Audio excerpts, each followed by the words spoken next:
Ako, so ano ang gagawing action dyan ngayon? RH29 na Boy Gonzales, madadaanan pa ba yan, Boy?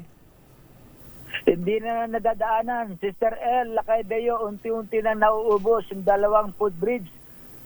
Ay, Lakay, tingnan mo yung may tsura na nangyari dyan, Boy. Diyos ko, babagsak na. Boy. Ano ba yan? Ano ba yan, Boy?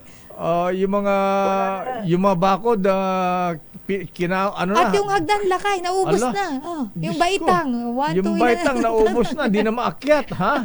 Alang yan naman ha?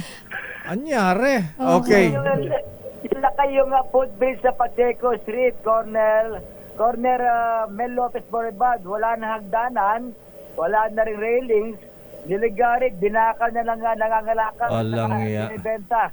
Ayon sa ilang residente, ito ilang metro lamang ang layo sa PCP ng Raksabago Police Station 1 na Manila Police District. Grabe yan. Kalahati na yung nawala, boy, ah. Street. Kalahati na doon sa hagdanan. Oo. Paano ka paakyat ngayon dyan? Kaya may nahirapan lang lagari siguro yung ilang baitang. Dahil mataas na, di na abot. Oh. Sabi Lakay ng mga nakakakita, dapat inuna nila yung taas. Ang pababa.